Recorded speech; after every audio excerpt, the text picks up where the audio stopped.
Très heureuse de vous retrouver pour cette nouvelle émission. Bonjour chez vous, c'est votre rendez-vous quotidien avec l'actualité qui vous concerne. Nous sommes au plus près de vous avec nos partenaires de la presse quotidienne régionale, des télévisions locales et des Indes radios. Nous sommes ensemble pendant 1h30 et au menu du jour, Édouard Philippe a donné le coup d'envoi de la conférence de financement des retraites. Il dit avoir bon espoir qu'un compromis soit trouvé et convie les partenaires sociaux à Matignon pour une réunion multilatérale dans la semaine du 10 février. On va en parler avec la sénatrice Les Républicains du Val-de-Marne, Catherine Procaccia, elle est avec nous. Dans une demi-heure, l'invité politique, c'est Frédérique Vidal, la ministre de l'Enseignement supérieur, de la Recherche et de l'Innovation. Interview en partenariat avec la presse quotidienne régionale, représentée ce matin par Fabrice Vesseredon du groupe EBRA. Et puis, vous l'avez vu cette semaine, nous avons suivi la campagne des municipales dans les Alpes-Maritimes et dans le Var. Nous étions à Nice, à Mandelieu, la Napoule et à Fréjus. Notre journaliste Fabien Recker viendra nous raconter ce qu'il a vu. Et puis, dans le club des municipales, des territoires, on parlera municipal justement. Et on fera notamment un point sur la campagne à Clermont-Ferrand et à Saint-Étienne. Mais avant cela, voici les autres informations de ce vendredi 31 janvier. J'ai décidé d'être candidat à la mairie du Havre comme tête de liste. Déclaration d'Édouard Philippe à nos confrères de Paris-Normandie. Le Premier ministre lancera sa campagne ce soir. Il a été maire du Havre de 2010 à 2017 et on est toujours conseiller municipal. Je suis heureux de pouvoir me confronter à nouveau au suffrage universel, dit-il. Mais il précise qu'en cas de victoire, il restera à Matignon. Christophe Castaner va-t-il devoir revoir sa circulaire? Le Conseil d'État rend son avis ce matin. Cette circulaire demande au préfet de gommer les nuances politiques pour les candidats aux municipales dans les communes de moins de 9000 habitants et d'attribuer une étiquette diversante aux candidats soutenus par La République En Marche. Et puis un 6e cas de coronavirus en France et 300 Français rapatriés de Chine qui seront placés en quarantaine dès cette nuit dans un centre de vacances de Carry-le-Rouet à côté de Marseille. Air France suspend tous ses vols vers la Chine jusqu'au 9 février à la demande de ses salariés et l'OMS a décrété hier soir l'état d'urgence internationale. Et puis c'est le D-Day pour le Brexit. Ce soir à 23h, le Royaume-Uni quittera l'Union européenne après 47 ans, mais les effets seront limités pour le moment. Ce jour marque surtout le début d'une période de transition durant laquelle le Royaume-Uni et l'Union européenne négocient le divorce. Et on débute avec la sénatrice du jour, élue du Val-de-Marne, siège dans le groupe Les Républicains. Bonjour Catherine Procaccia. Bonjour. Merci beaucoup d'être avec nous ce matin. On va commencer par cette réforme des retraites. Édouard Philippe qui a donc lancé hier la conférence de financement. Il a bon espoir de trouver un compromis, dit-il. Est-ce que vous partagez son espoir? En tout cas, j'espère qu'on va aboutir à quelque chose sur cette réforme des retraites. Parce que pour l'instant, c'est pas tenable. Mais quel compromis? On part quand même de très loin. On a le sentiment que les 3 années de pseudo-concertation, les 2 années de pseudo-concertation n'ont servi à rien. Tant qu'on n'aura pas réglé le problème de l'âge de départ à la retraite. Et à l'époque de la réforme Fillon, je me souviens, j'avais travaillé avec Fillon sur le thème. Il avait déjà dit à l'époque, moi je pense qu'il fallait 63 ans, mais le président Sarkozy n'avait pas voulu aller si loin. Donc il est certain que si on ne met pas d'âge de la retraite, si on ne recule pas, on ne bougera pas, on n'a pas trouvé le moyen de régler le déficit. Et comment, dans le financement, où va-t-on trouver ces milliards qui manquent? Vous le rappelez que Nicolas Sarkozy avait eu un peu peur de la pression de la rue et n'avait pas décalé l'âge de départ. Est-ce que du coup, décalé, on l'avait passé à 62 ans. Pas à 63 ans. Oui, comme mais on l'avait déjà Fillon. Dépassé à 62, qui était pas plus, alors que François Fillon alertait déjà à l'époque sur le fait qu'il fallait que ça soit on avait fait ce grand mouvement qui n'a pas été fait depuis. Pour équilibrer le système. Est-ce que vous comprenez du coup qu'Emmanuel Macron aussi se dise la même chose que s'était dit Nicolas Sarkozy à l'époque? Ça ne passera pas au-delà de 62 ans. Oui, mais la différence, c'est que les mesures que nous avons prises de 60 à 62 ans, c'était déjà presque il y a 10 ans. Que depuis, la situation s'est détériorée, que depuis, l'âge des Français, même si on ne gagne pas tous les ans 1 an de plus de vie, mais on reste toujours aussi longtemps à la retraite, que dans tous les pays aux alentours et européens, on est à 65, parfois à 67 ans, et que surtout, il y a cette durée des carrières. Parce que dire on ne part pas avant 62 ans, mais si on a commencé les carrières longues, ça existe, mais les carrières très courtes, ça existe aussi. Donc là, pour l'instant, on ne fait rien, et surtout, on ne finance pas. Donc, quel financement on va trouver? Certains syndicats vont demander, et vous devinez lesquels, qu'on paie plus de salaire, qu'on paie plus de cotisations, que les entreprises payent davantage. Mais c'est pas comme ça que va fonctionner un système. Et deuxièmement, dans cette réforme des retraites, dans l'analyse, en tout cas que nous avons fait au groupe LR, mais qui est aussi partagée dans la presse, il y a quand même, ça se fait encore au détriment, et en particulier des familles et des mères de famille de plus de 3 enfants. Mais vous soutenez Édouard Philippe quand il dit qu'il ne cédera pas sur l'équilibre et qu'il faut trouver des mesures d'équilibre pour 2027. Mais, vous dites qu'il a raison. Mais je dis que la réforme qu'il prétend nous présenter aurait dû intégrer cet équilibre financier. Il nous présente une réforme qui n'est absolument pas financée, qui va s'appliquer on ne sait pas quand, et sans financement, comment voulez-vous le faire? Alors, annoncer il faut un équilibre financier, mais n'avoir rien mis, et en plus, depuis le début des retraites, avoir annoncé systématiquement en cédant aux pressions, qu'on aurait dû intégrer auparavant, les policiers, intégrer tous les corps qui ont voulu être intégrés pour ne pas avoir de grève, il a augmenté le déficit par lui-même. Donc là, moi je dis, je ne sais pas, je ne crois pas qu'on puisse aboutir à quelque chose. Et si on aboutit à quelque chose, équilibre pour combien de temps ? Sur ce que fait le Parlement qui a protesté cette semaine contre le calendrier de cette réforme des retraites. Surtout le Sénat. L'Assemblée nationale a quand même nettement moins protesté que le Sénat. Le groupe Les Républicains à l'Assemblée nationale, les groupes de gauche aussi ont protesté contre le calendrier. Jean-Luc Mélenchon veut déposer une motion de censure et 20 000 amendements ont déjà été déposés en commission à l'Assemblée nationale. C'est dans une sorte de guérilla parlementaire finalement que se lance la gauche à l'Assemblée nationale. Est-ce que vous soutenez cette démarche ? Non. Cette guérilla parlementaire, c'est la technique habituelle de la gauche. Nous l'avions eu à la réforme des retraites, on l'a eu à la réforme de la Poste, on a eu toutes les réformes où effectivement ici la gauche communiste pratiquait exactement la même technique.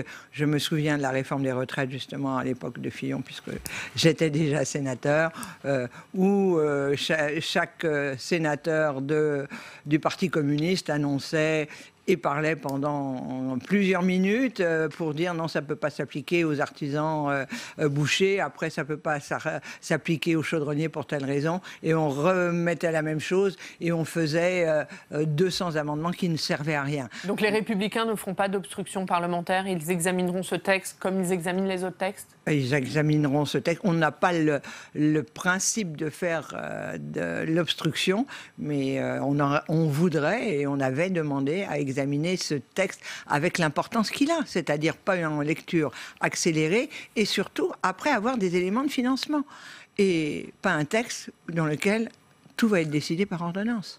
Allez, on aura bien sûr l'occasion d'en reparler. On va parler d'un autre sujet puisque c'est une date symbolique pour le Brexit aujourd'hui. On va voir ça avec Quentin Calmet.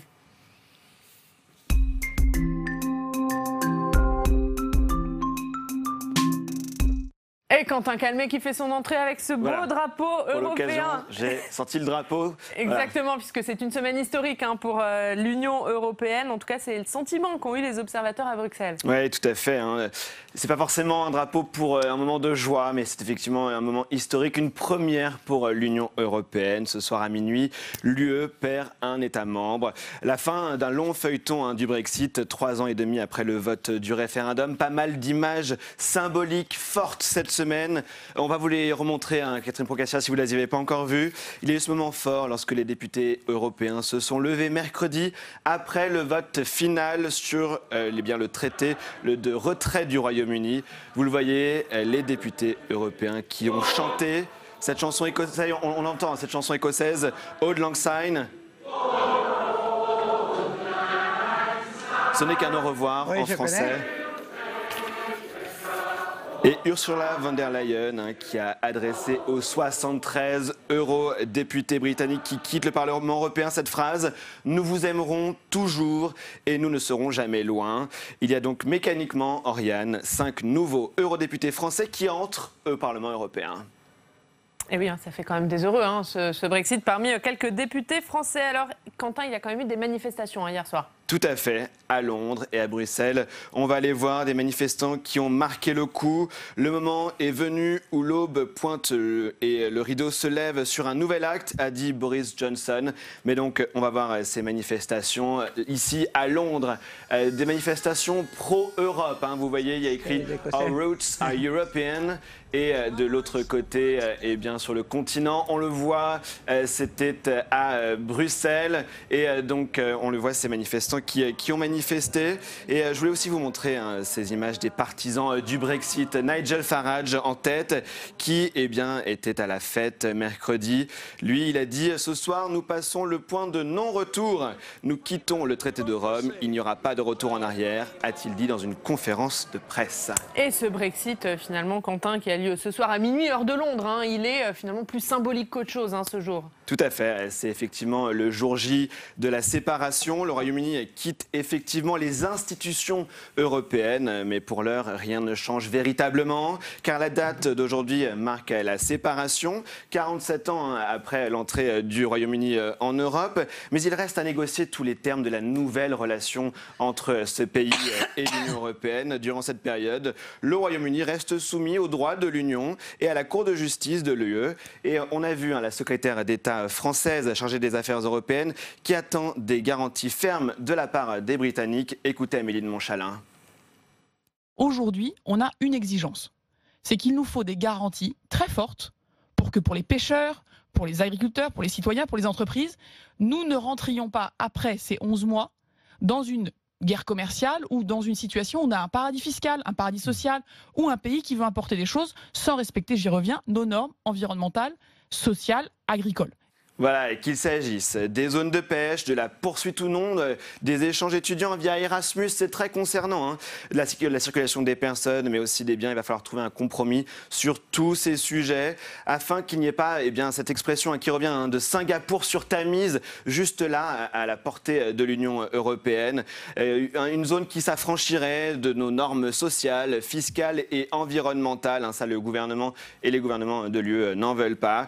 Mais on le voit après les contestations sur le CETA et le traité du Mercosur, eh bien, les eurodéputés vont être très vigilants à ces nouveaux traités qui vont être signés avec la Grande-Bretagne. Un dernier mot quand même pour évoquer le Sénat français, ici, le Palais du Luxembourg, qui va suivre de très près ce Brexit, puisqu'un groupe de travail présidé par Jean Bizet, le président de la Commission des Affaires européennes, va suivre toute cette période. En octobre dernier, rappelez-vous, Jean Bizet avait écrit son rapport, il l'avait intitulé « Brexit ». Tous perdants. Cela donnait le ton peut-être des mois qui nous attendent. Merci beaucoup Quentin. Est-ce que vous êtes d'accord, Catherine Procaccia, ce Brexit, c'est perdant-perdant pour le Royaume-Uni ou l'Union européenne, ou finalement c'est peut-être l'occasion pour l'Union européenne d'avoir un nouveau départ? Moi, j'aurais tendance à être plus optimiste, comme votre deuxième proposition. L'Angleterre, enfin le Royaume-Uni a souvent bloqué un certain nombre d'éléments. Et donc, l'Europe a besoin d'un coup de boost. Je pense que ça peut-être permettre aux États qui restent dans l'Union d'avancer.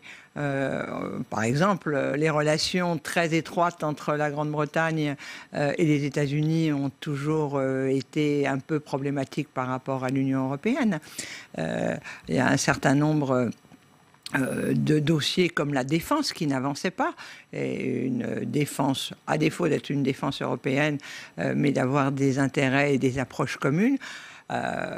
L'euro n'est peut-être pas dans tous les États de l'Union européenne, mais la Grande-Bretagne aurait pu, de par son historique, elle n'a jamais voulu adopter l'euro. Donc, moi, je crois que ça peut faire avancer les choses, même si le couple franco-allemand ne fonctionne pas vraiment très bien. C'est ça le souci.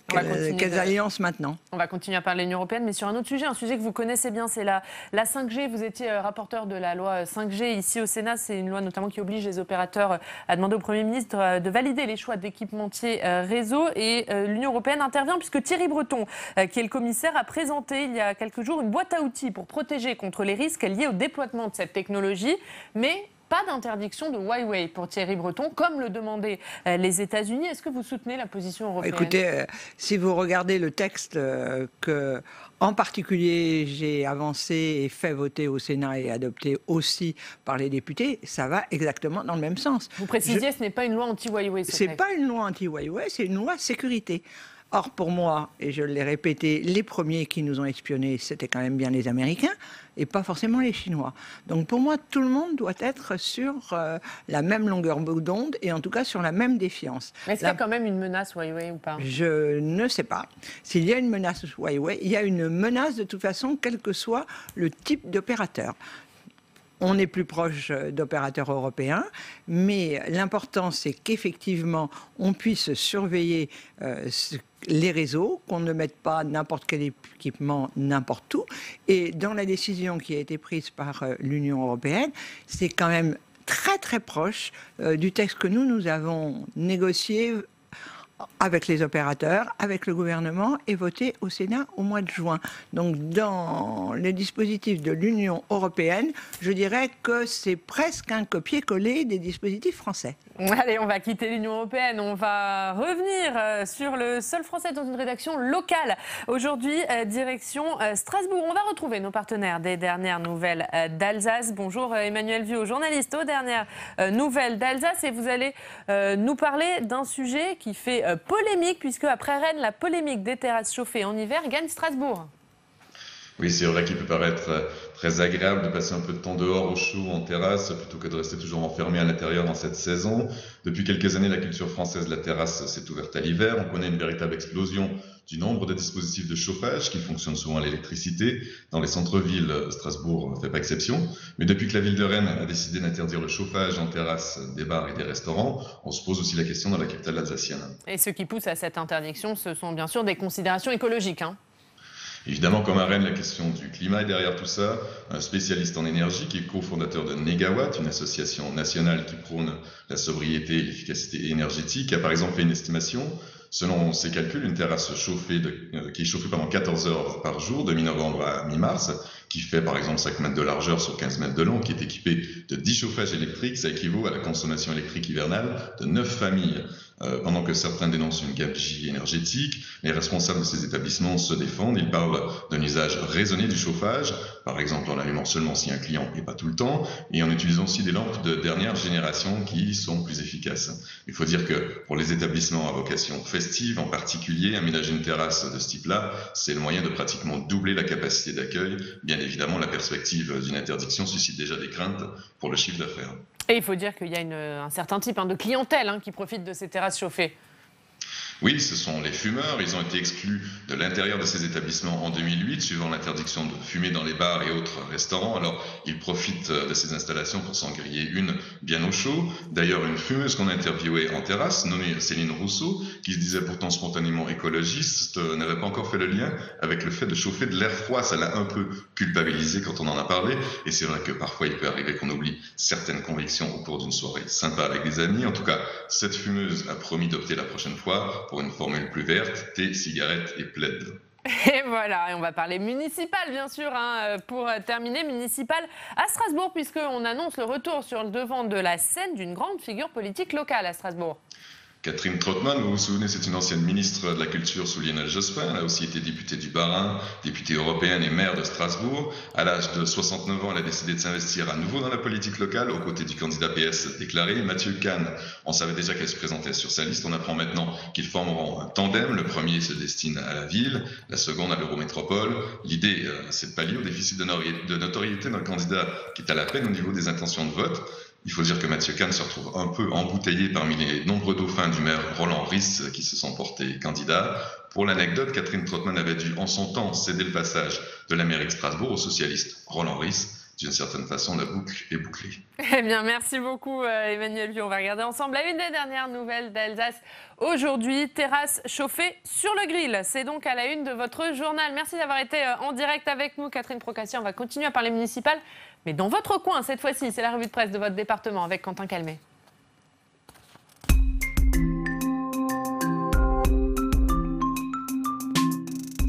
Et Quentin, on commence par le Parisien qui consacre un article à Laurent Catala. C'est le maire de Créteil, candidat à sa réélection et âgé de 74 ans. Tout à fait, il est maire depuis mars 1977, alors ça ne nous rajeunit pas. Bah surtout, vous n'étiez pas né. Rendez-vous compte, Oriane, même l'article en plaisante. Quelques mois avant la naissance d'Emmanuel Macron, l'élu socialiste s'installait dans le fauteuil de maire de la ville-préfecture. Un cas unique en France, nous dit le Parisien, pour une ville de cette taille. On le rappelle, la préfecture du Val-de-Marne, c'est 91 000 habitants à Créteil. Laurent Catala qui dit d'ailleurs dans l'interview au Parisien, quand on aime, on ne compte pas. En 1977, eh bien, cette date-là, j'ai l'impression que c'était hier. Je n'ai pas vu le temps passer. Un petit commentaire sur Laurent Catala. Et cette longévité? Cette longévité, bon, c'est une grande ville, Créteil. C'est une ville qui, pour moi, n'a pas de cœur, pas de centre-ville, qui a des quartiers. C'est pas une ville facile à prendre, hein, puisque les LR et la droite et le centre ont présenté des candidats. Ils continuent à en présenter et on espère bien qu'un jour on pourra reprendre cette ville. En même temps, est-ce que c'est pas le mandat de trop? C'est vrai que Laurent Catala, je pense, compte tenu du nombre de mandats qu'il a fait, a été apprécié par les Cristoliens, alors que la ville n'est pas vraiment belle, il n'y a pas de police municipale, il y a beaucoup d'insécurité. Si vous lisez justement le Parisien, vous verrez le nombre de problèmes qu'il peut avoir à Créteil. On peut toujours se poser la question, est-ce que c'est pas le mandat de trop? Voilà, c'est un peu dur pour votre ville, Quentin, quand même, parce que vous êtes de Créteil. Autre article, Quentin, celui consacré à la première maison France Service du Val-de-Marne. Voilà, on en parle souvent dans cette émission, hein, les maisons France Service, qui ne concernent pas uniquement, et on le redit à chaque fois, hein, les départements ruraux. La preuve, eh bien, il y en a qui ouvrent maintenant en Île-de-France et donc également dans votre département, dans le Val-de-Marne. On le rappelle, les maisons France Service, l'idée c'est de réunir toute une série de services administratifs. Hein, il s'agit de 9 services qui sont centralisés dans ces maisons France Service, comme pour renouveler ses papiers d'identité. C'est aussi là que se trouvent maintenant les centres des finances publiques. Et donc, il y en a une qui ouvre à Nogent-sur-Marne et une autre bientôt à Villiers-sur-Marne. C'est une bonne initiative, ces maisons France Service? Mais écoutez, j'espère. Avoir tout regroupé, c'est parfait. Sachant que beaucoup d'éléments administratifs se font maintenant sur Internet. Vous parliez de la carte d'identité. Il faut déjà déposer sa demande sur Internet pour tous ceux qui peuvent le faire. Et on ne va plus que pour donner la photographie, les éléments. Et encore, puisque la photographie, vous savez qu'elle est scannée et qu'on peut envoyer directement pour avoir un certain nombre de papiers. C'était une réponse aussi à la crise des Gilets jaunes. Hein. C'était l'idée de ramener de la proximité envers les Français. Est-ce que ça va suffire à faire cette proximité? Mais je dirais que quand on est en région parisienne, on a quelquefois autant, si ce n'est plus, de démarches qu'en province, parce qu'on a ces horaires de transport qui sont considérables. Je ne vous parle pas quand on a les grèves. En région parisienne, c'est quand même assez difficile et ça a été vraiment très pénible pour circuler. Donc, de devoir aller à des endroits différents dans la ville, ça peut être plus simple. Moi, je dirais, voyons comment ça fonctionne. Au début, il va y avoir forcément un rodage, mais bon, c'est à Nogent, c'est la ville de la sous-préfecture. Je pense que tout va être bien rodé, ou tout doit être rodé, parce que justement, ça va servir de modèle. Allez, on va aller à Vincennes, Quentin, pour terminer avec l'atelier législatif d'un député qui a été dégradé, c'est ce que nous dit le Parisien. Tout à fait. Guillaume Gouffier-Cha, c'est un député LREM, mais c'est aussi l'un des co-rapporteurs du projet de réforme des retraites. Sa permanence a été dégradée mercredi à l'occasion de la dernière journée de mobilisation. Dégage, pouvait-on lire sur sa permanence. Macron m'a tué également. Hein. Et lui, il a répondu, il a dit non, nous ne dégagerons pas parce que nous avons été élus par les Françaises et les Français. Non, la violence, nous ne la tolérerons pas car elle est indigne et n'a pas sa place au sein de notre démocratie. Cette violence, ces violences envers les élus, elles se multiplient, hein, Catherine Procaccia. Oui, tout à fait. Qu'est-ce que ça révèle de notre société ? Ça révèle une société qui n'a plus de limites et effectivement qui ne sait exprimer son mécontentement qu'à travers des formes violentes. Moi, ça m'inquiète beaucoup, énormément. Bon, là, la permanence, de ce que j'ai vu en photo, elle n'est pas dégradée, mais elle n'est pas cassée. Tags, hein. Ce sont des tags. des saletés qui ont été déposées, mais c'est pas acceptable. On ne partage pas les idées et on n'a pas le même tous sentiment par rapport à la réforme de la retraite. En plus, Guillaume Gouffier-Cha est un député, certes République En Marche, mais qui est sur le terrain. Il ne fait pas partie des députés complètement éthérés qui ne savent pas ce que c'est. Il est vincénois, c'est pour ça que je le connais bien mieux que d'autres députés. C'est pas normal. On dénonce ça. Je ne sais pas s'il y a des caméras de vidéosurveillance pour qu'on puisse savoir qui l'a fait ou si c'est à l'occasion d'une manifestation. Et merci Quentin, on va continuer avec cette info, cette information des municipales. Ce matin, c'est cette déclaration de candidature d'Édouard Philippe à nos confrères de Paris-Normandie. Édouard Philippe qui annonce qu'il sera donc tête de liste au Havre. C'est une bonne chose que le Premier ministre s'engage dans cette campagne municipale? Moi, je trouve ça étrange. Soit on s'engage et on dit « je deviens maire, je suis élu et je reste maire », mais dire si je suis... Excusez-moi, si je suis élu, je reste à Matignon. Moi, je me poserais des questions si j'étais électeur. Est-ce que ce n'est pas de la clarté, de la transparence, finalement, vis-à-vis des électeurs du Havre? Les choses sont claires dès le début de sa campagne. Mais pourquoi aller élire quelqu'un qui ne va pas être maire? Je ne sais pas. Les Français sont attachés à leur maire. Alors, il précise quand même qu'il ne sera pas maire tant qu'il est à Matignon et qu'une fois qu'il n'a plus la confiance du président de la République, il retrouvera son fauteuil de maire et il s'engagera au Havre. Par rapport à la personne qui est maire, c'est dire, attends, tu ne fais qu'un intérim, grosso modo, je surveille ce que tu fais. Moi, je serais la tête de liste, j'apprécierais pas beaucoup. Et en plus, Édouard Philippe a dit... Alors, c'est le maire actuel qui a déjà succédé à Édouard Philippe quand il est rentré à Matignon. Édouard Philippe dit, si je suis maire, je resterai à Matignon. Mais si je suis élu, et s'il n'est pas élu, il fait quoi? C'est peut-être la question. Ça, c'est une question que vous lui poserez, à laquelle nous n'avons pas la réponse. Un dernier mot juste sur cette circulaire de Christophe Castaner sur les violences politiques. Voilà, le Conseil d'État doit rendre son avis ce matin. Vous souhaitez qu'il retoque cette circulaire, même si ce n'est qu'un avis de la part du Conseil d'État. Quand on voit comment le gouvernement suit les avis du Conseil d'État, particulièrement en matière de retraite, je me dis que quel que soit l'avis du Conseil d'État, je ne sais pas si M. Castaner va vouloir revenir en arrière. N'empêche qu'on a rarement vu un gouvernement, quel qu'il soit, sortir des modifications des règles à 2 mois des élections municipales.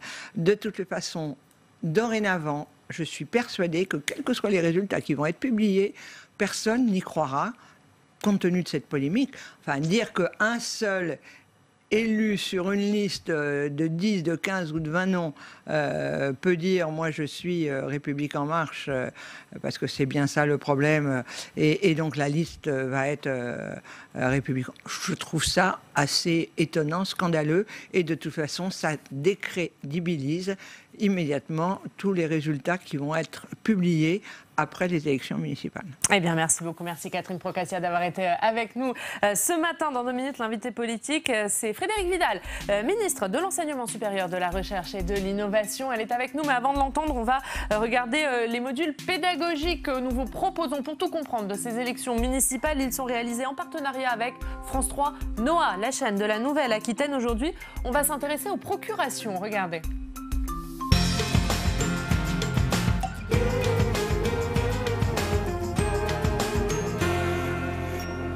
Alors le vote par procuration, c'est super simple, je l'ai fait des dizaines de fois, ça se passe en 4 étapes.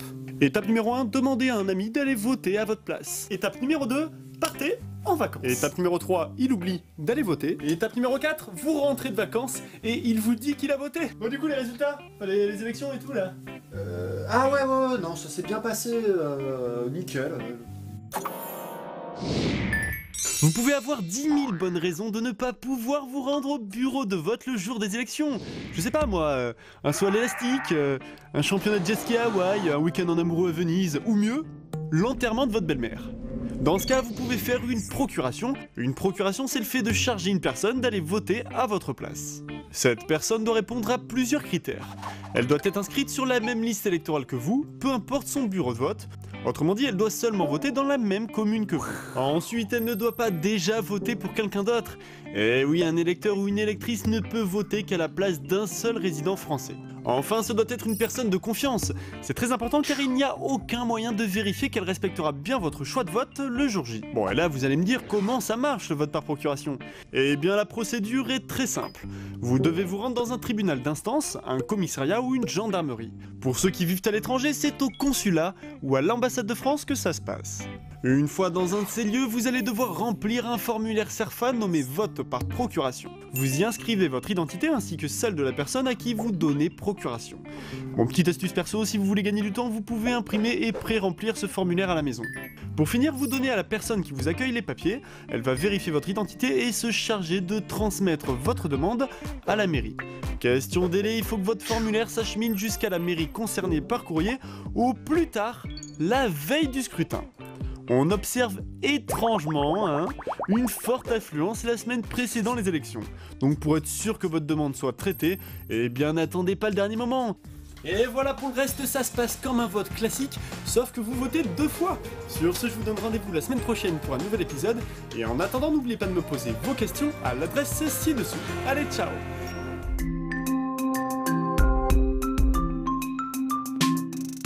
Et c'est donc l'heure de l'invité politique. Et ce matin, c'est Frédérique Vidal. Bonjour. Vous êtes Bonjour. ministre de l'Enseignement supérieur, de la Recherche et de l'Innovation.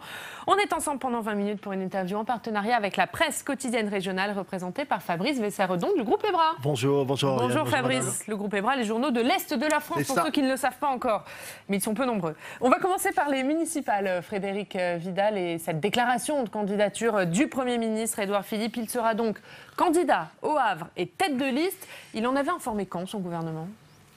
Alors en réalité, le Premier ministre a toujours dit que s'il s'engageait dans les élections municipales, ce serait au Havre parce que c'est sa ville, c'est là qu'il a commencé son parcours politique, c'est là qu'il a eu ses premiers engagements. C'est une ville à laquelle il est profondément attaché.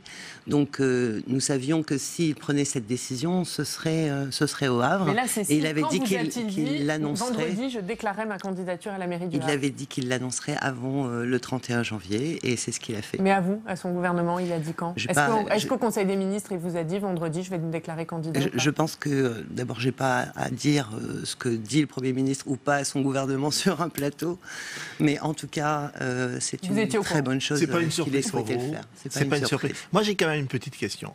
Il y va parce qu'il a envie d'y aller ou il y va parce qu'il n'a pas le choix, parce que la majorité ne peut pas se payer le luxe de perdre le Havre? Non, vraiment, je crois que la relation entre un maire et sa ville, c'est une relation qui est très particulière, c'est une relation qui est très souvent transpartisane. On voit plusieurs grandes villes où les maires veulent avant toute chose un projet pour la ville, une liste qui réunit les meilleurs talents. Et je crois que c'est tout à fait dans cet état d'esprit qu'est le Premier ministre. Pardon, juste pour rebondir, excusez-moi. C'est un talent au Havre, Édouard Philippe, on l'a bien compris. Si ce talent, si Édouard Philippe n'y allait pas, le candidat communiste, le Coq, a toutes ses chances de l'emporter. Non, alors ça, ce sont des pronostics, et le Premier ministre lui-même l'a dit, ce n'est pas parce que je vais mener la liste municipale au Havre que les élections sont faites. Ce sont les électeurs qui choisissent leur maire, et je crois que c'est très important que ça reste comme ça. Est-ce que c'est quand même pas risqué pour le gouvernement d'avoir un Premier ministre tête de liste au municipal ? Qu'est-ce qui se passe s'il perd ? D'abord, on ne va pas commencer par envisager qu'il puisse perdre, mais enfin, on est toujours dans la même configuration. C'est le président de la République qui dit si oui ou non il a confiance en une personne pour être Premier ministre et qui constitue le gouvernement. Voilà. Mais est-ce qu'il n'y a pas un risque de nationaliser ces élections ? Écoutez, s'il n'y était pas allé, on aurait dit qu'il avait probablement peur. Il y va, on dit qu'il y a un risque de nationaliser les élections. Je crois que ce qui était très important, c'est que lui soit en accord avec ce dont il avait envie pour le Havre. Et c'est ce qu'il a annoncé. Et c'est très bien comme Même ça. s'il dit qu'il restera à Matignon s'il est élu maire du Havre, contrairement à Gérald Darmanin qui dit que lui, s'il est élu maire de Tourcoing, il quittera le gouvernement. Alors la différence, c'est que Édouard Philippe est Premier ministre et c'est peut-être un tout petit peu différent. C'est un engagement qu'il a pris. Voilà, et c'est un honneur de servir son pays en tant que Premier ministre. Et je crois que les habitants d'une ville sont aussi extrêmement fiers d'avoir Édouard Philippe. Les habitants du Havre sont extrêmement fière d'avoir Édouard Philippe comme Premier ministre. Vous-même, les élections municipales, c'est un sujet qui vous intéresse? Vous serez concerné directement, indirectement? Non, c'est un sujet qui évidemment m'intéresse parce que ce sont des élections... Du côté de Nice, par exemple? Alors, du côté de Nice, c'est parce que je suis originaire de là-bas. Mais vous avez envisagé une candidature à Nice? Non, non, absolument pas. Moi, je suis extrêmement concentrée sur la transformation de l'enseignement supérieur et de la recherche. Il y a eu une première loi qui a profondément transformé l'accès à l'enseignement supérieur. Il y a une loi en préparation qui a vocation à réinvestir dans la recherche. Je crois que c'est la mission qui m'a été confiée. On va en parler. Un mot d'abord sur ce coronavirus, un 6e cas confirmé en France et ces centaines de Français à qui sont rapatriés actuellement de Chine. Est-ce que vous avez plus d'informations sur ce rapatriement? Oui, ils sont en train d'arriver là. Ils arrivent ce matin? Oui. À Marignane? Voilà, absolument. Et donc, le premier vol, c'est un rapatriement de Français qui ne présentent pas de symptômes. Ce qui ne signifie pas qu'il n'ait pas été infecté, mais enfin en tout cas qu'il ne présente pas de symptômes. Et puis ensuite, il va y avoir un deuxième avion qui permettra de rapatrier ceux de nos compatriotes, et plus largement, puisque c'est un processus de coopération européenne qui s'est mis en place, les personnes soit qui n'ont pas de symptômes, soit qui peuvent avoir des symptômes. Il y a combien de Français qui présentent des symptômes dans ceux qui vont être rapatriés?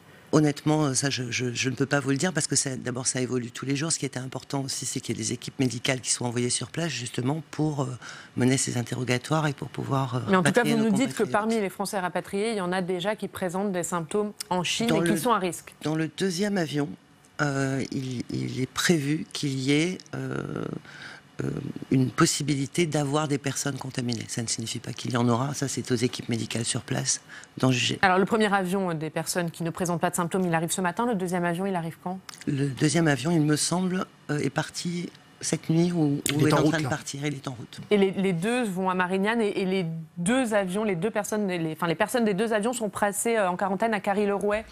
Alors le premier avion, oui c'est sûr, le deuxième...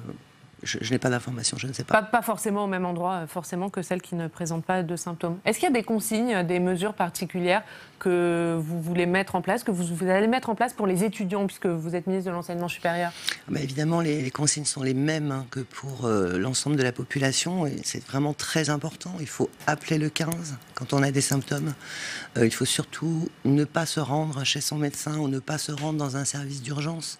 C'est-à-dire, en fait, éviter au maximum le contact, notamment avec des gens qui sont déjà potentiellement malades au niveau des urgences. Donc même consigne, pas de consigne particulière pour les facs, pour les lieux d'enseignement supérieur, vous n'avez pas fait passer évidemment, tous les étudiants ont reçu les mêmes consignes que la population générale. Autre actualité du jour, le Brexit. C'est le D-Day, on dira. Quelle est vous, en tant que ministre de l'Enseignement supérieur, est-ce qu'on peut rassurer les étudiants sur le sujet? Est-ce que la sortie du Royaume-Uni de l'Union européenne aura un impact sur ses possibilités d'aller étudier en Grande-Bretagne ou pas? Alors, jusqu'au 31 décembre 2020, non, rien ne change pour les étudiants.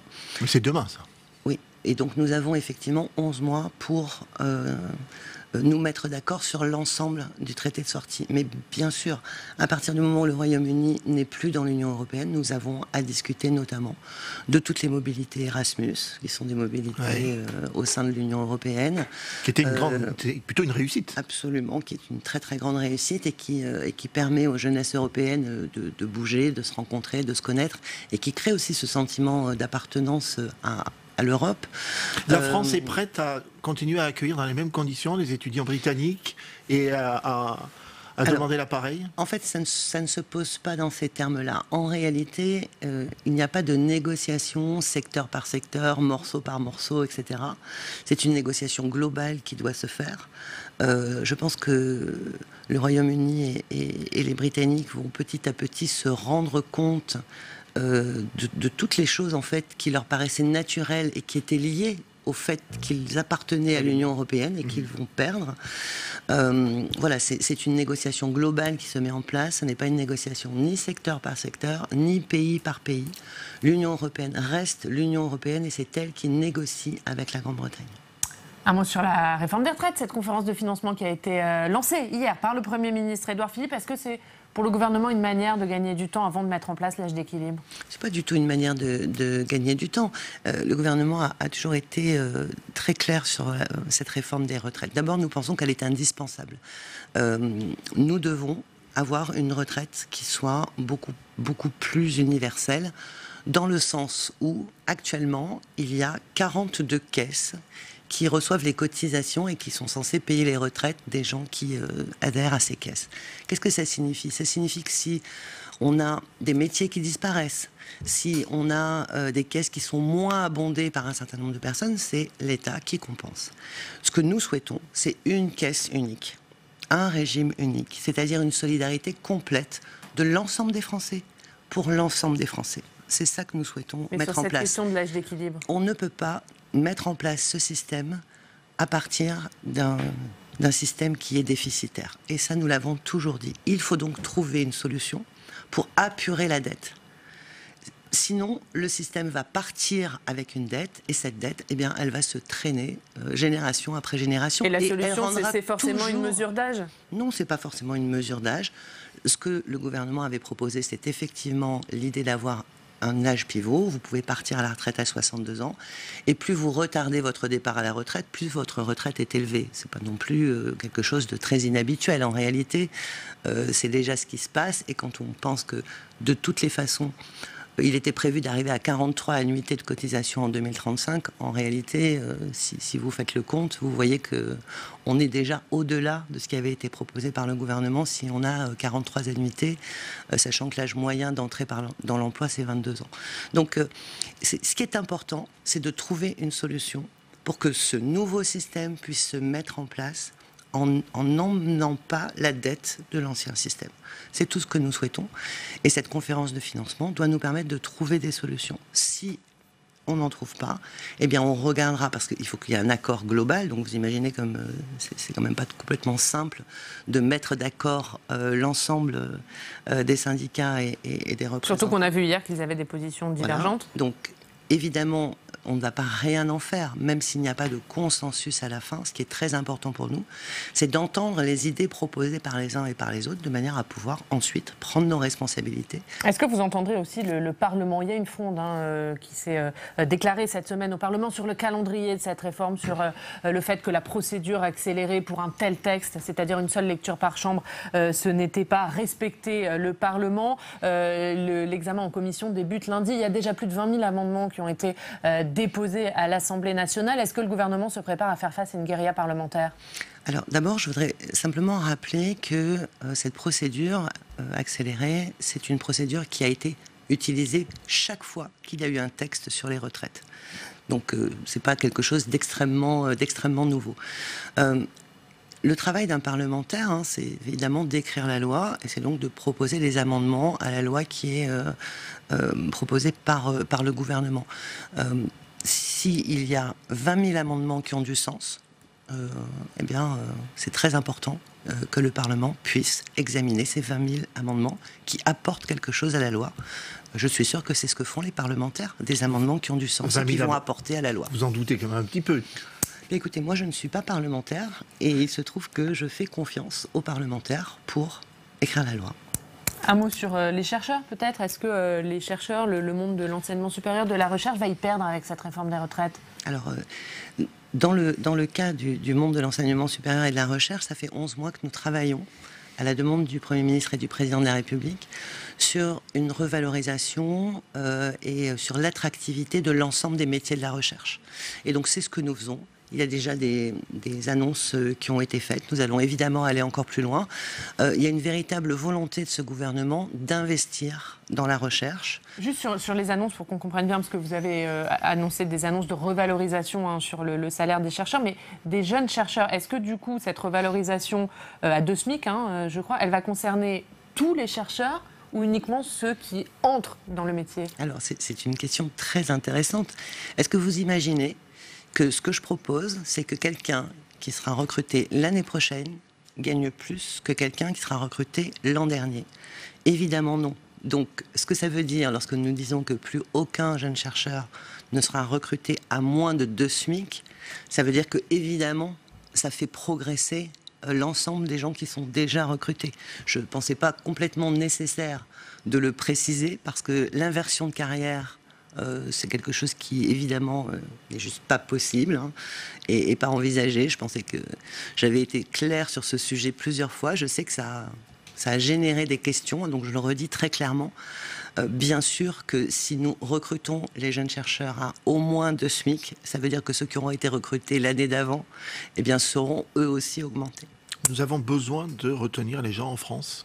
Aujourd'hui, les chercheurs, les jeunes chercheurs en particulier, ce qu'on appelle la fuite des cerveaux. En fait, nous observons un phénomène qui est très différent en fonction des demandes et en fonction des disciplines.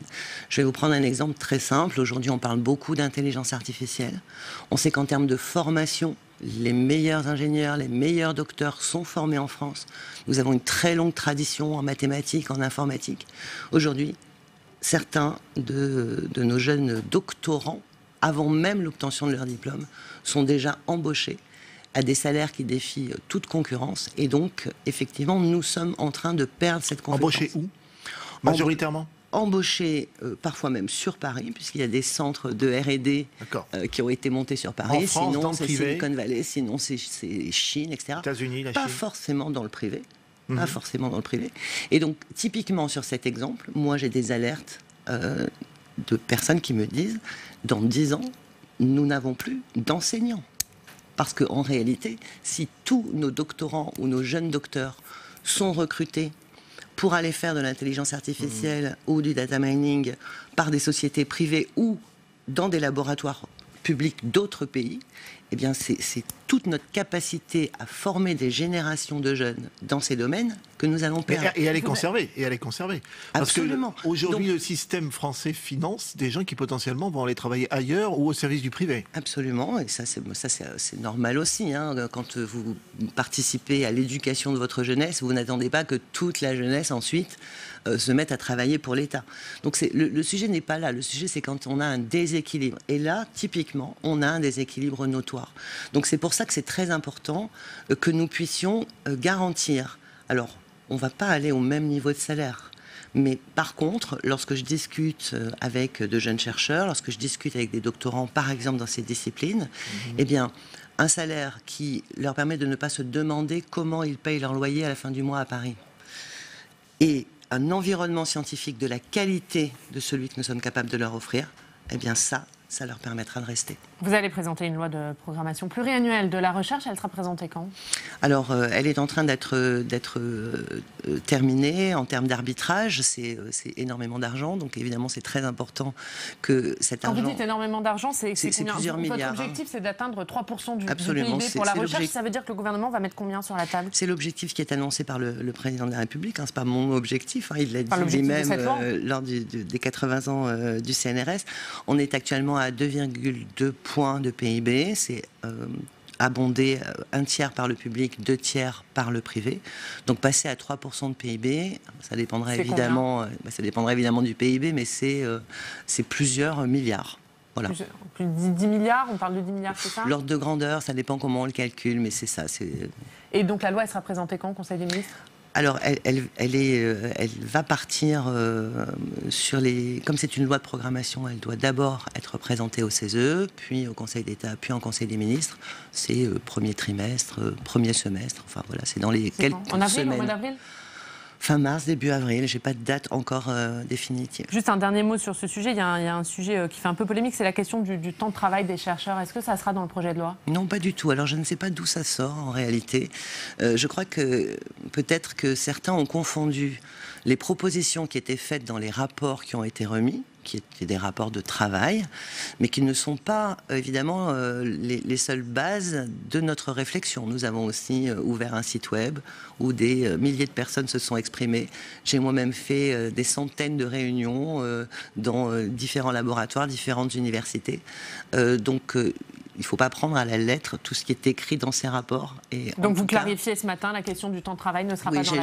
J'ai entendu à peu près tout et n'importe quoi là-dessus, donc merci de me permettre de le redire. Je ne supprime pas le corps des maîtres de conférences, je n'oblige personne à travailler plus de 192 heures équivalent TD par année dans le monde des enseignants-chercheurs. Enfin voilà, c'est tout ceci.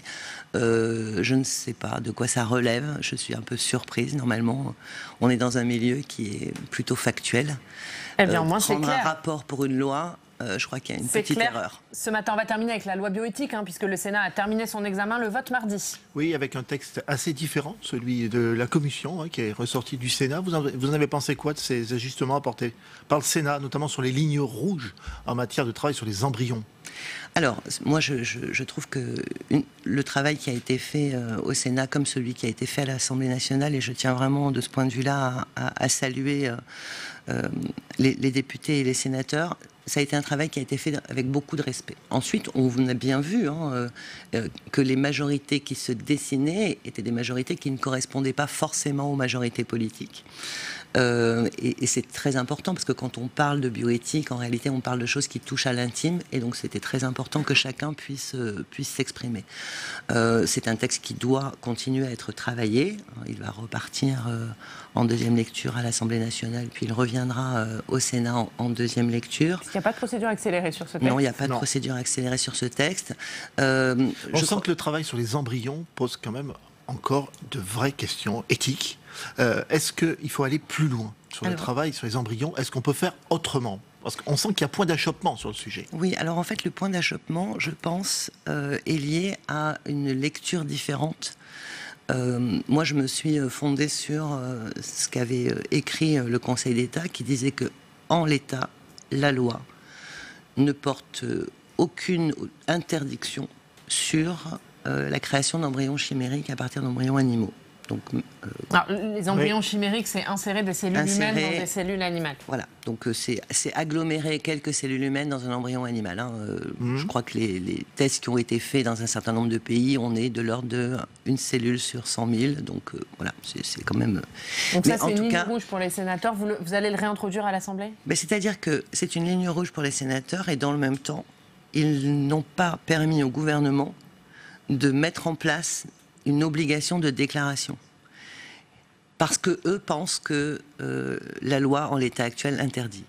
Le Conseil d'État dit que la loi en l'état actuel, vu l'endroit où sont placées les recommandations, qui est dans le chapitre protection de l'enfance, protection de ne s'applique pas aux embryons animaux. Moi, il me semblait que c'était plus sécurisant d'obliger à une déclaration et de permettre à l'ABM de refuser le protocole plutôt que de rester dans ce flou juridique. Quand je dis moi, je ne parle pas que de moi, évidemment, mais les chercheurs eux-mêmes ont en fait besoin d'être sécurisés par une loi qui est extrêmement claire sur la question.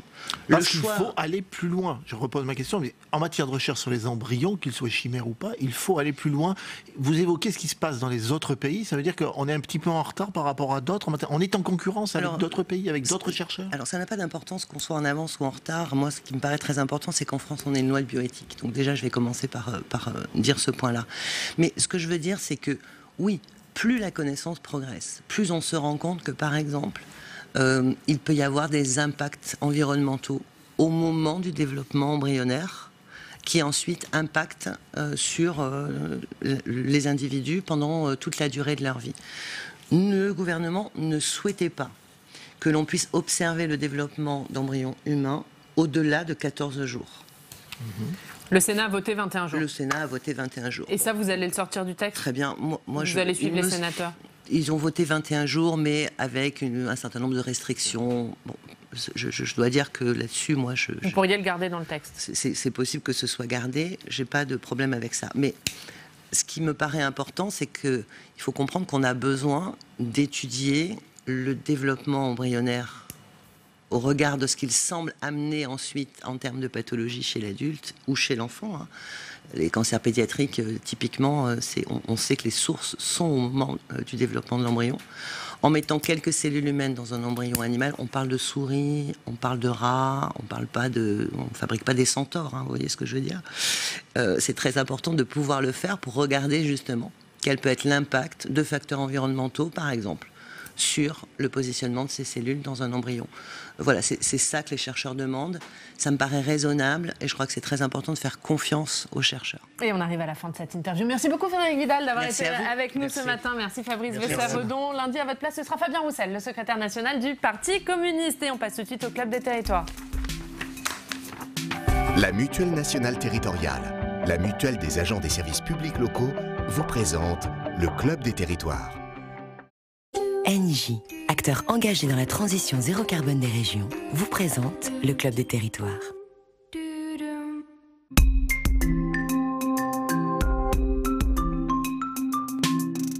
La presse quotidienne régionale et les télévisions locales vous présentent le Club des territoires.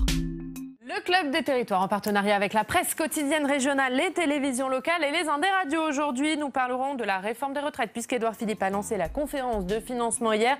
Et puis dans notre page municipale, on parlera aussi d'Édouard Philippe puisqu'il a annoncé sa candidature au HAF. Ça y est, c'est fait. Dans les colonnes de nos confrères de Paris Normandie, il sera candidat au HAF, tête de liste. Et on sera en direct avec le rédacteur en chef de Paris Normandie, Thierry Rabillet. Mais comme tous les vendredis, on va commencer par le club. Le club par un bilan de nos reportages en région. Vous les avez suivis toute cette semaine. Ils étaient consacrés au municipal. On en parle.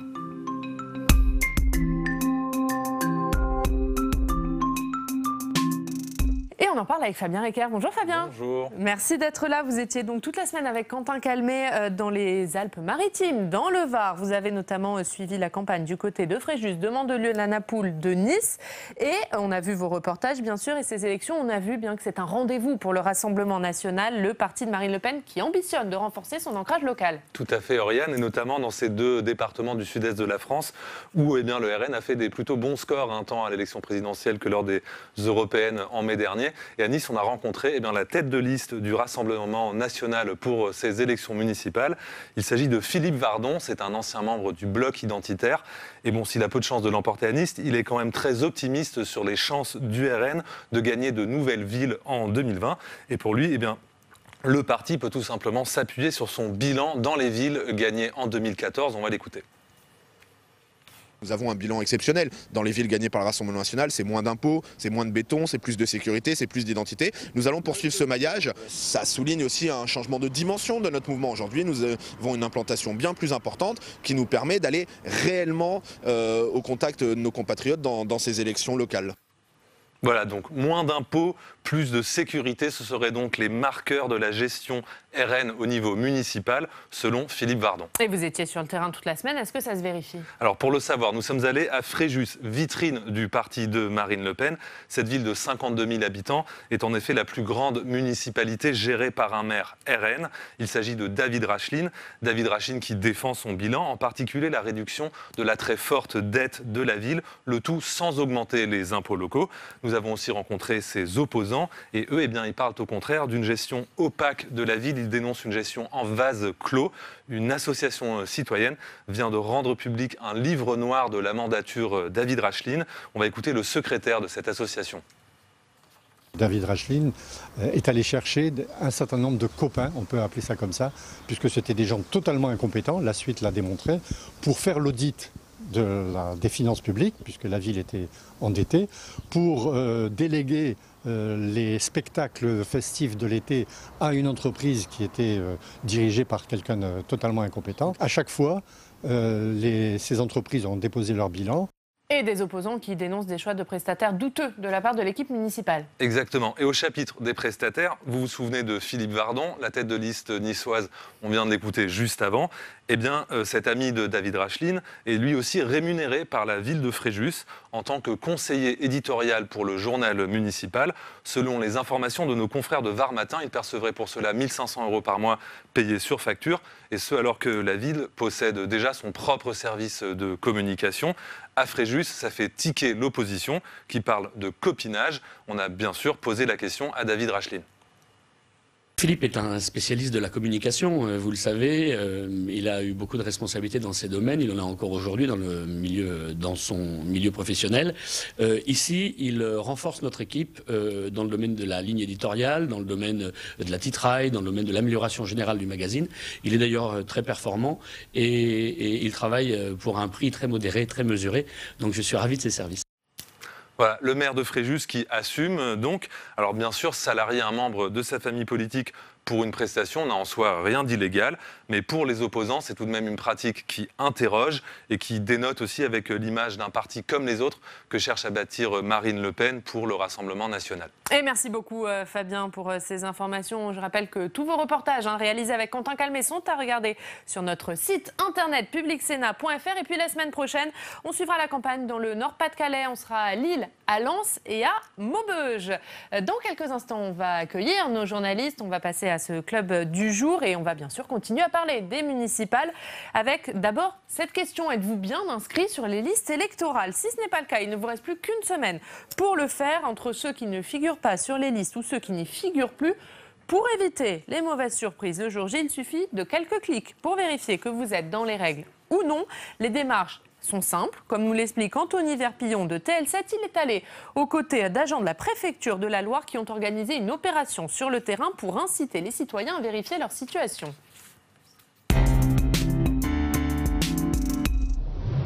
Petite affluence et température plutôt fraîche ce matin sur la place Jean Jaurès.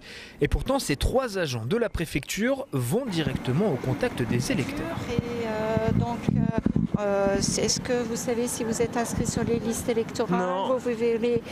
Une démarche visiblement appréciée. Ouais, c'est plutôt bien de rappeler aux gens qu'il faut voter. C'est important parce que c'est notre ville, c'est pour chaque habitant. Je suis en alternance, du coup je suis entre Lyon et Saint-Etienne et je viens de Strasbourg. Je n'ai pas pu trop m'organiser pour voter. Et pourtant, mauvaise surprise pour cette Stéphanoise de naissance qui n'apparaît plus sur les listes électorales. Je pense que c'est un bug ou le truc il n'est pas au point là. Mais c'est bien de vérifier en même temps. Parce que l'enjeu de la mairie, des élections municipales, pour moi c'est ce qui est le plus important. Plus que même que les présidentielles. Le maire il est proche de nous. Voilà. Une vérification indispensable, car même si un déménagement ou le passage au répertoire unique a pu vous faire disparaître des listes, les services de l'État constatent de plus en plus d'abstentionnistes volontaires à chaque élection. La vie démocratique ne s'use que si l'on ne s'en sert pas.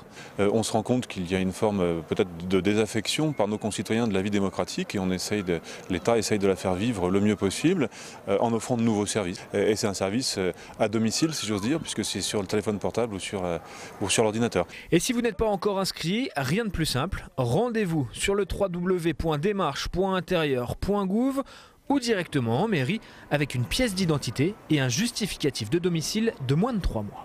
Voilà, et date limite des inscriptions le 7 février. Comme tous les jours, on va se rendre dans une rédaction locale. Je vais d'abord dire bonjour au club. Ils nous ont rejoints pendant ce sujet.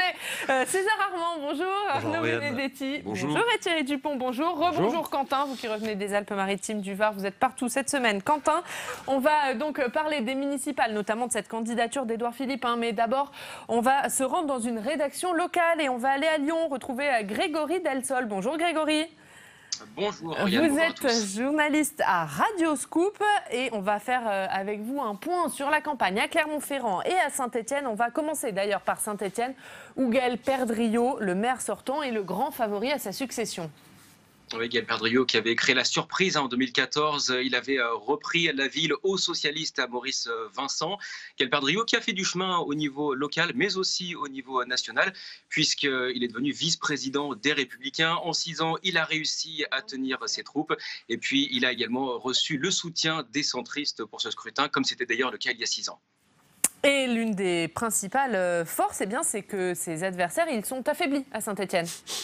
Oui, le candidat La République En Marche, Patrick Revelli, est un nom très connu à Saint-Étienne. C'est un ancien joueur de la SS à la grande époque des Verts, pour ceux qui aiment le football.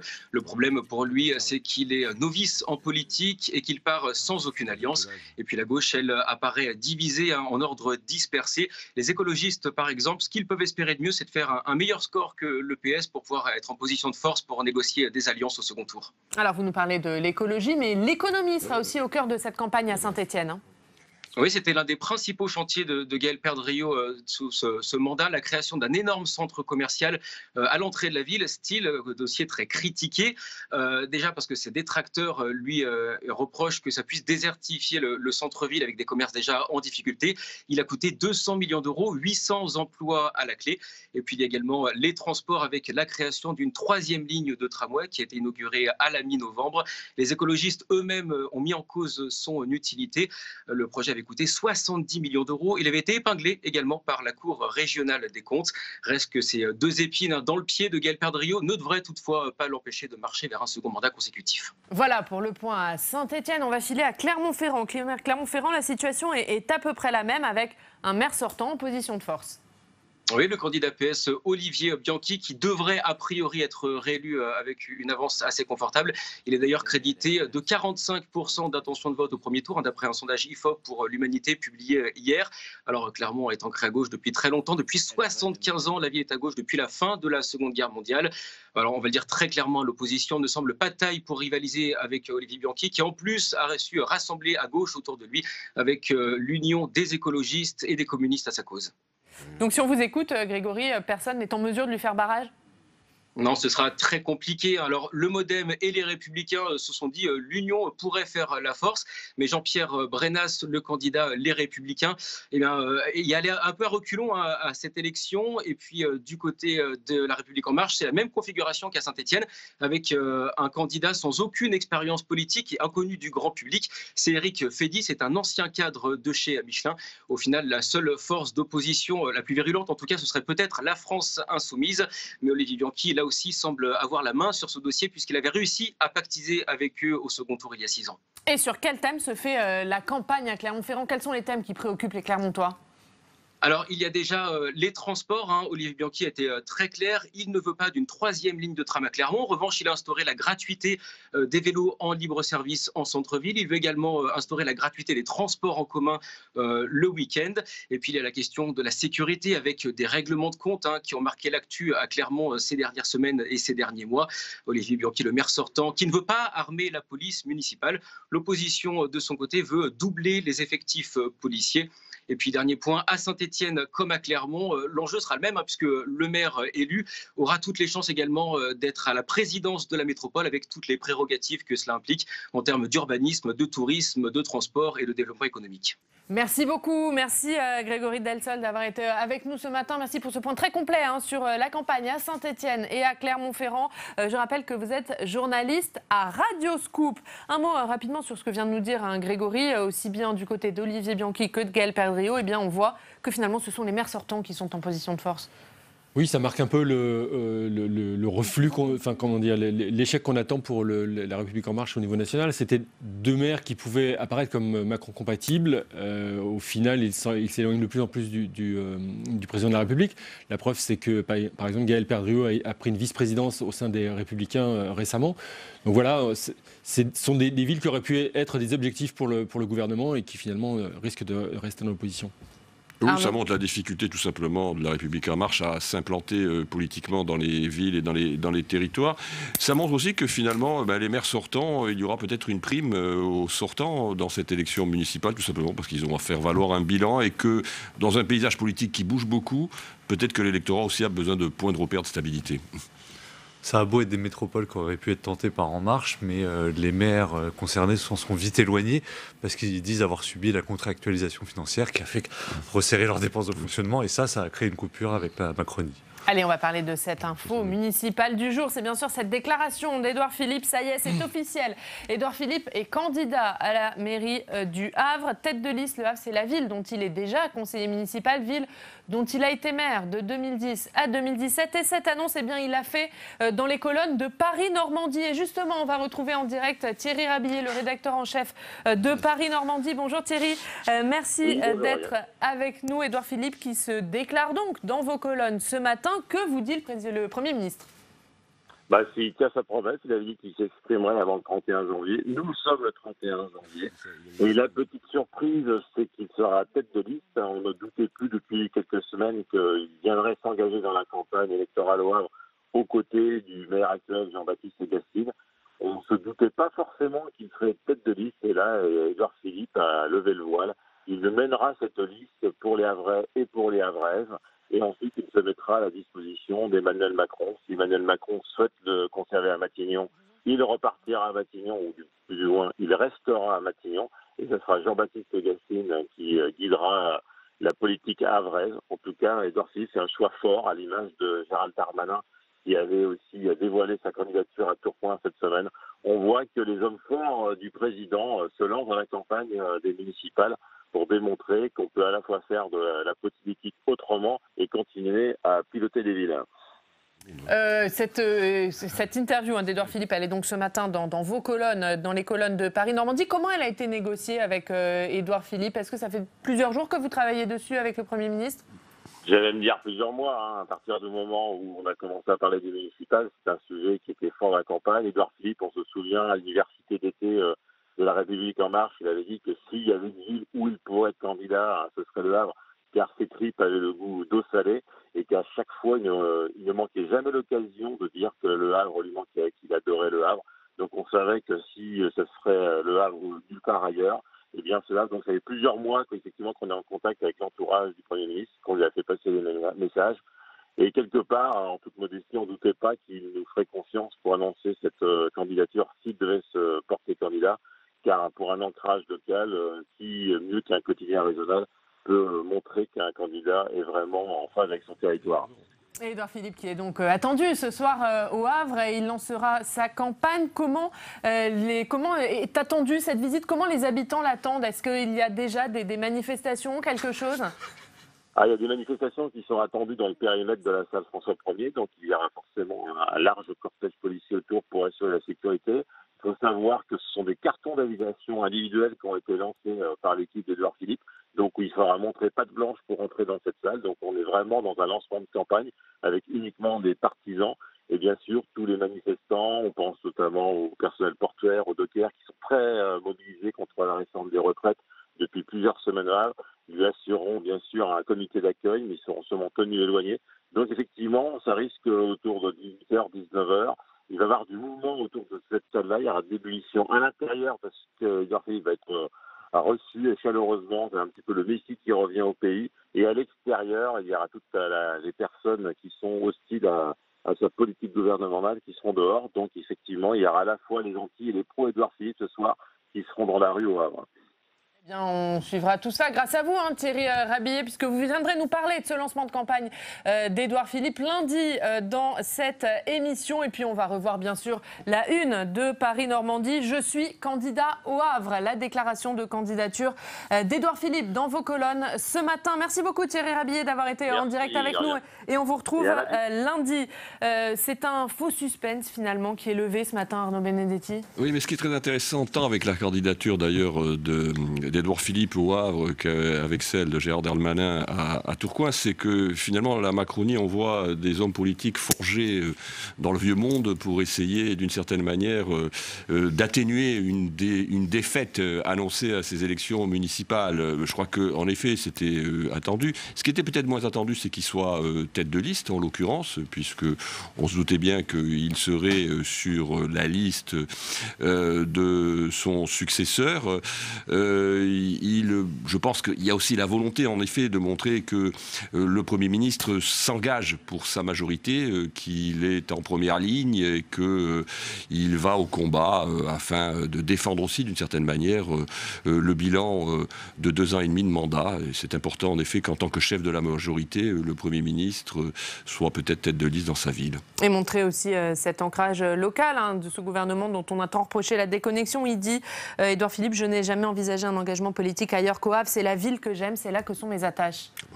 Oui, alors il nous a déjà fait le coup de l'eau salée il y a quelques mois. Donc oui, effectivement, pour lever le suspense, le faux suspense sur sa candidature, une éventuelle candidature à Paris, il avait parlé de l'eau salée, donc tout le monde avait compris que s'il était candidat, ce serait au Havre. Ce qui est intéressant, c'est que ce sont surtout les ministres dits venus de la droite qui montent au créneau. Et effectivement, ils sont assez représentants de l'ancien monde. Et lui, il le rappelle, la légitimité, elle vient de l'élection.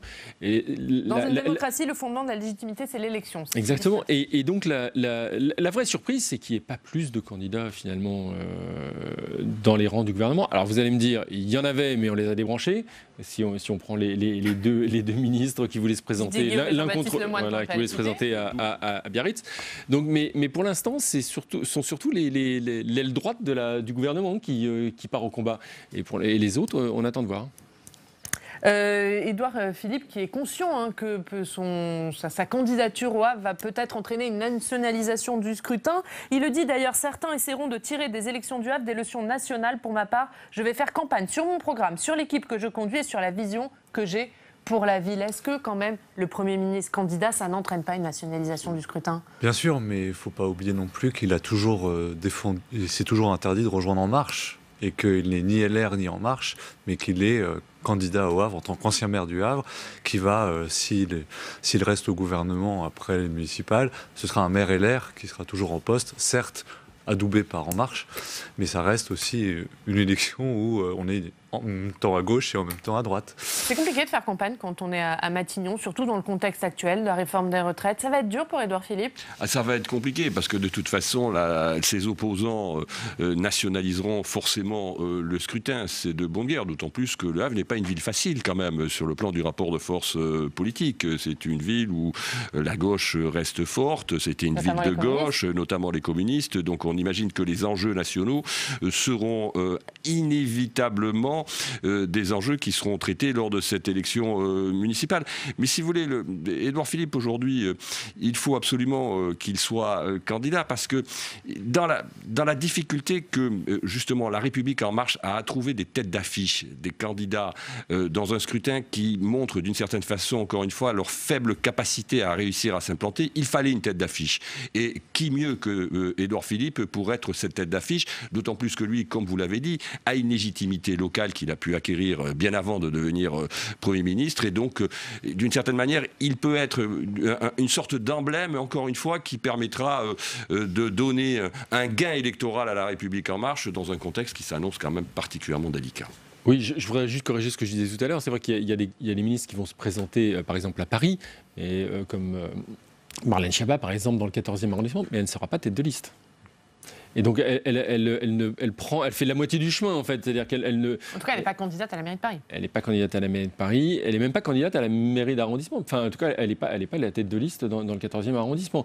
Ce qui laisse quand même entrevoir la difficulté pour les listes de Benjamin Griveaux à s'imposer à Paris. Non, mais c'est vrai que 10 ministres, à peu près, je crois que c'est le chiffre, candidats dans un gouvernement, dans une élection municipale, c'est quand même, je pense, un étiage qui reste aujourd'hui très faible au regard d'autres équipes gouvernementales dans des élections du même type.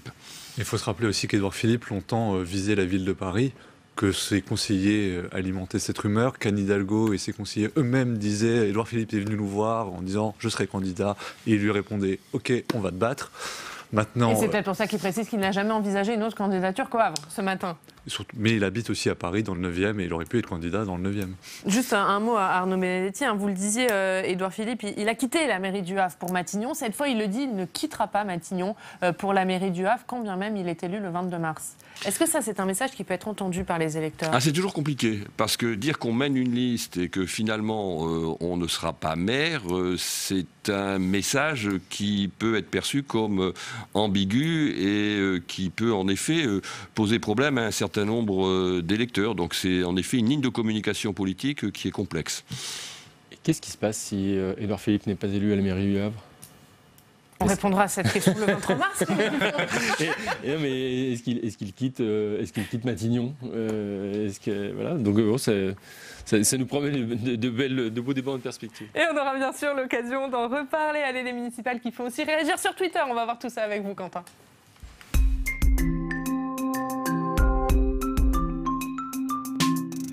Allez, petite phrase, tweet assassin, la campagne s'accélère sur les réseaux sociaux. Quentin, on commence avec Montpellier. Oui, à Montpellier, avec une histoire de sac à pain. Alors, cela peut sembler anodin, anecdotique, mais derrière, vous allez le voir, une question très importante pour tous les candidats, et en particulier pour les maires sortants. On va le voir. Alors, c'est le sénateur LR, Jean-Pierre Grand, qui a attaqué le premier, avec donc cette photo d'une poche, peut-être disent-ils plutôt là-bas, un sac à pain. Mais donc, il soupçonne Philippe Sorel, l'actuel maire de Montpellier, d'utiliser les moyens de la métropole pour faire campagne, il le dit. À Montpellier, la loi sur le financement des campagnes électorales n'est pas la même qu'ailleurs. Regardez, malgré les obligations légales, Philippe Sorel continue de multiplier les documents de communication signés à sa gloire et on voit effectivement la mention Philippe Sorel et le logo de la métropole au bas du sac à pain. Et bien l'intéressé, il lui a répondu et c'est très sérieux. Regardez, il hausse le ton même, il dit « Et voici les sacs à pain des éditions précédentes ». Et donc il montre les autres sacs à pain des années précédentes. Et il dit « Le support de com est bien légal car il y a antériorité. Vous venez donc, monsieur le sénateur, de proférer mensonges et diffamation. » Et voilà, et là, il signale au préfet et au journal Midi Libre. Et il dit « Je transmets à Maître Gilles, avocat de la métropole. » Voilà, alors il n'y a pas des histoires de sac à pain à Montpellier, il y a aussi une candidate écolo qui contre-attaque. Voilà, effectivement, on avait parlé de cette candidate, Clotilde Ollier, il y a quelques semaines. Elle était en très bonne position dans les sondages dans la métropole de Montpellier. Eh bien, rebondissement, l'investiture EELV lui a été retirée. Eh bien, elle attaque cette décision en justice, on l'a appris hier, donc auprès du tribunal de Bobigny, d'où ce titre du Midi Libre, vous le voyez. Éviction de Clotilde Ollier, la bataille écolo de Montpellier se joue à Bobigny. Alors, bataille du sac à pain à Montpellier, bataille des vélos à Paris. Voilà, à Paris aussi, la campagne, elle s'accélère. On a vu tous les candidats à Paris se présenter leurs idées, leurs programmes, avec, on se souvient du Central Park de la gare de l'Est dimanche dernier. Et donc, les plans vélo, c'est plan vélo contre plan vélo. Anne Hidalgo parle de son plan 100% vélo, présenté mercredi. Elle veut remplacer près de la moitié des places de stationnement de Paris, soit 60 000 places par des pistes cyclables. Et ainsi, 100% des rues seront praticables par des vélos en 2024, promet la candidate. De son côté, Benjamin Griveaux, le candidat LREM, a dégainé le Vélopolitain, un réseau de pistes cyclables, vous le voyez ce réseau, sécurisé, imbattable pour se déplacer dans Paris. Mais il y a aussi cette petite phrase qu'on a entendue cette semaine sur les vélos, puisque Benjamin Griveaux, il a dit « Il faut remercier le gouvernement d'avoir permis aux Parisiens d'avoir découvert le vélo. » Et cette phrase, elle a été notamment tweetée par un observateur. Il a dit « Je ne suis pas certain que c'était l'objectif premier de la réforme des retraites. » Alors Marlène Schiappa a dit que c'était de l'humour, de l'ironie, mais les opposants à Benjamin Griveaux, notamment les socialistes, y ont vu de la morgue. Regardez ce qu'a pu écrire Rémi Féraud. Il dit « Quand on veut changer son image, mais que le cynisme revient encore et toujours. » Et un dernier mot pour mentionner le message de Roger Carucci, toujours beaucoup d'ironie et d'humour pince sans rire dans ses tweets, l'élu LR des Hauts-de-Seine qui dit « Hidalgo ne veut plus de voitures dans Paris, Griveaux ne veut plus que les trains y arrivent. Ce n'est plus la capitale de la France, c'est Jardiland. En attendant, la ville est sale, la délinquance explose, on rend la vie des banlieusards insupportable tout en voulant bien leur argent. » Mais donc, on le voit sur les réseaux sociaux, la bataille bat son plein. Voilà, toujours beaucoup d'humour de la part de Roger Carucci. On va clôturer cette page municipale. On va y revenir bien sûr tous les jours dans le Club des Territoires. On va parler de l'autre actualité du jour. C'est Édouard Philippe qui a lancé la conférence de financement sur les retraites. Et il a bon espoir qu'un compromis soit trouvé, Édouard Philippe, mais ce n'est pas gagné. Les partenaires sociaux campent sur leur position. On voit ça avec Audrey Vuettaz. La mission est presque impossible, ils le savent, mais devant les caméras, tous les partenaires sociaux se montrent au rendez-vous. Même la CGT et Force ouvrière, hostiles à la réforme des retraites. Et je veux encore une fois saluer le sens des responsabilités des partenaires sociaux et dire que j'ai confiance dans la capacité que nous avons collectivement, en travaillant, en nous écoutant, en évoluant peut-être, chacun à partir des positions qui sont les nôtres, à trouver un compromis. Évoluer peut-être, mais pas sur le calendrier ni sur les conditions. Les partenaires sociaux n'auront que 3 petits mois pour chercher les moyens de garantir l'équilibre financier du système de retraite d'ici à 2027. Ils doivent trouver 12 milliards d'euros par an, sans baisse des pensions, ni hausse du coût du travail. Le patron du MEDEF ne voit qu'une solution. Nous ferons des propositions, mais qui de toute façon, et je ne vous surprendrai pas en disant ça, tourneront autour de mesures d'âge, peut-être différenciées, peut-être modulées, mais autour de mesures d'âge. La mission semble mal engagée, car la conférence a justement été demandée par la CFDT pour trouver une alternative à la mesure d'âge pivot du gouvernement. D'ores et déjà, des vents très contraires ont soufflé dans la salle et je peux vous dire que, à mon avis, la conférence en question va être ballottée. Je vois mal comment elle pourra arriver à bon port. Les syndicats réformistes ont du pain sur la planche. Eh bien, la suite au prochain épisode. Sans solution, le gouvernement a déjà prévenu. L'âge pivot à 64 ans reviendra. Voilà, suite au prochain épisode, comme dit Laurent Berger, il risque d'être nombreux ces épisodes. Et Édouard Philippe qui pense, qui espère un compromis, c'est quoi? C'est la méthode Coué? C'est la méthode Coué. De toute façon, il prend les syndicats réformistes à leur propre jeu, puisque c'est les syndicats réformistes qui avaient demandé cette conférence de financement. Il leur refile d'une certaine manière le ballon pour qu'ils essayent de trouver une solution sur la question du financement du futur système de retraite. Mais ce qu'il y a quand même d'intéressant dans cette séquence que nous sommes en train de vivre autour des retraites, c'est que quand on regarde les études d'opinion et les sondages depuis quelques semaines, alors que les Français étaient plutôt favorables initialement à cette réforme, plus le temps avance, moins ils ne le sont. Donc ça interroge quand même sur la méthode du gouvernement depuis 2 mois. C'est-à-dire qu'on se rend compte que finalement la pratique pour essayer de vendre cette réforme n'a pas été, c'est le moins qu'on puisse dire, performative, et qu'en l'occurrence on est dans une espèce de statu quo actuellement, entre un mouvement social qui quand même s'infléchit sur le terrain, une opinion publique qui reste quand même assez hostile et un gouvernement qui essaye de tracer son sillon en présentant ce texte dans quelques jours au Parlement. C'est un peu le revers de la stratégie du pourrissement qu'a choisi le gouvernement. C'est-à-dire qu'effectivement, le mouvement social s'infléchit, s'affaiblit, s'étiole. Mais en même temps, la force de conviction du gouvernement en pâtit également parce qu'il n'arrive plus à faire passer le bien fondé de sa réforme. Et donc, on est dans une sorte de statu quo. Et ça perdure maintenant avec cette conférence de financement, puisqu'on a vu la CFDT qui a elle-même demandé cette conférence de financement, donc le gouvernement lui dit chiche, et puis là maintenant ils disent oui, attendez, avant de faire nos propositions, nous on va attendre la deuxième vague de négociations, donc à partir de la mi-février. Donc tout ça, ça va être assez long, et le temps va être assez contraint, parce que le texte arrive au Parlement le 23 février. Le 17 février, en séance et en commission dès lundi, voilà. Avec au moins 20 000 amendements déjà déposés. C'est ce que je veux dire, l'examen du projet de loi va commencer dès lundi à l'Assemblée nationale. Il y a déjà des milliers d'amendements, dont les 3/4 déposés par la France Insoumise. C'est à se demander si c'est même pas de l'obstruction parlementaire, comme disent certains, dans la majorité et dans les oppositions. Et donc, c'est vrai que... Ils ne s'en cachent pas vraiment, d'ailleurs, la gauche, oui. En tout cas la France Insoumise. Et ça rappelle aussi les dizaines de milliers d'amendements lorsqu'il y avait eu la privatisation de Gaz de France, GDF, en 2006. Voilà, et ce texte arrive donc en commission un lundi. On en reparlera, bien sûr. On va terminer avec ce qu'il y a à la une de vos quotidiens régionaux avec Quentin.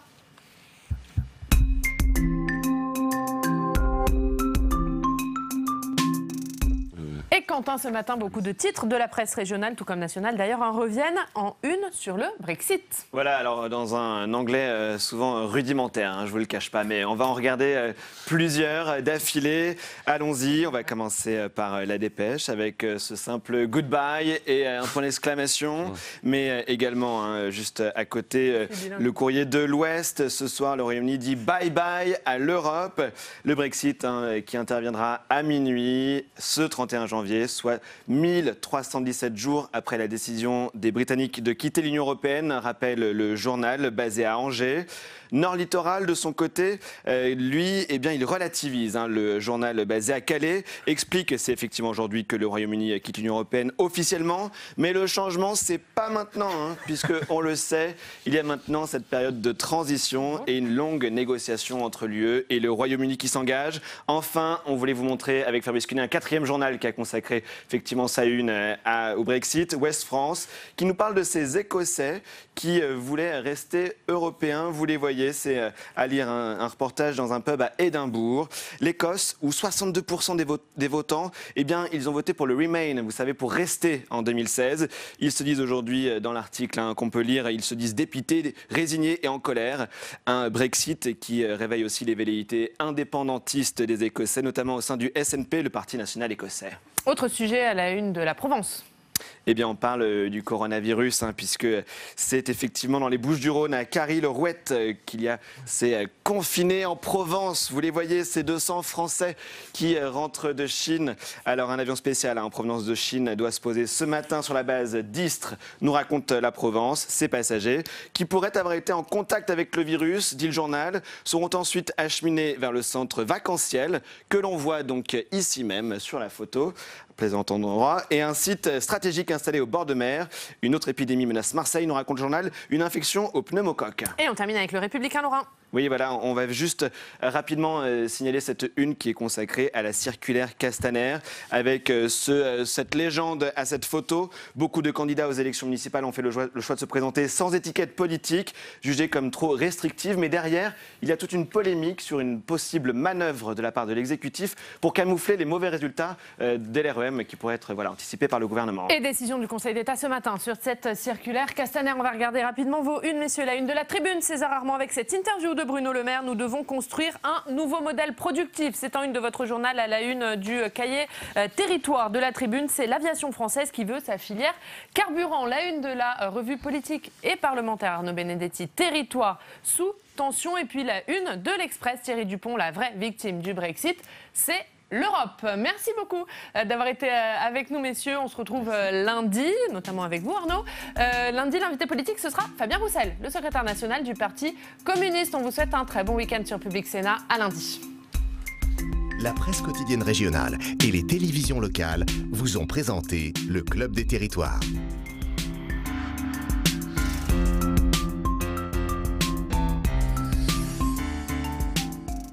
La Mutuelle nationale territoriale, la mutuelle des agents des services publics locaux, vous a présenté le Club des Territoires. NJ, acteur engagé dans la transition zéro carbone des régions, vous a présenté le Club des Territoires.